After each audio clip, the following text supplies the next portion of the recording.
This is the Washington Times front page for Thursday, July 17th, 2025. Thanks for joining us. I'm George Gerbo. The Senate has passed about $9 billion in federal spending cuts requested by President Trump, including deep reductions to public broadcasting and foreign aid. Lindsay McPherson reports $7.9 billion was cut from various aid accounts and $1.1 billion from the Corporation for Public Broadcasting. The rescissions process used for the cuts is exempt from the Senate filibuster, allowing Republicans to pass the cuts without Democratic support. The House must vote on the amended version of the package that the Senate passes before Friday's deadline to enact the cuts. One place that funding was restored, $400 million for PEPFAR, the George W. Bush administration program aimed at combating the HIV/AIDS epidemic worldwide. Anthony Bernal, an aide to President Biden and First Lady Jill Biden, refused to answer questions from House lawmakers investigating the former president's alleged mental decline. Mallory Wilson reports Bernal invoked his Fifth Amendment right to avoid self-incrimination in an interview with the House Oversight and Government Reform Committee. Before the interview, committee chairman James Comer told reporters the committee wanted to understand who authorized the use of the auto pen.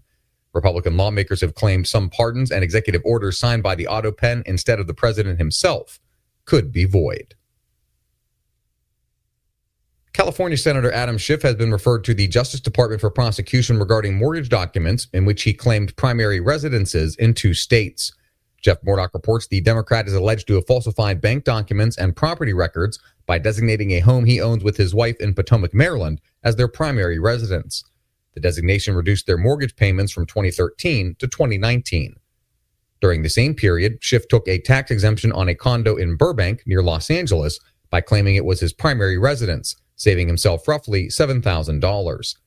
If charges are filed against Schiff, they will hinge on whether he signed the documents himself and lived in the Maryland home full-time. Parents are increasingly scrolling through social media with one hand, feeding their children with the other, and keeping their eyes on their screens while doing both. Social scientists call it technoference or digitally distracted parenting. Sean Salai reports researchers speaking at the Digital Media and Developing Minds Conference in Washington this week warned that it's on the rise as artificial intelligence improves. Research has long shown that parental screen time is the strongest predictor of children's screen time.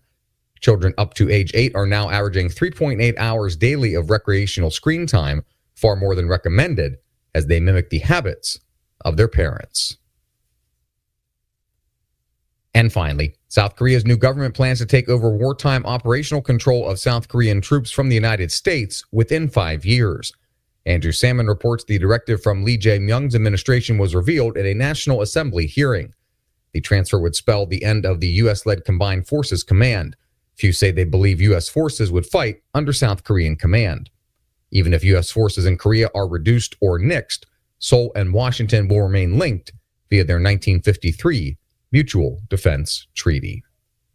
Find all of today's front page stories at WashingtonTimes.com/front page or on the Washington Times app, and find us wherever you get your podcasts. You can also find us on social media at Wash Times for breaking news, sports, commentary, and more.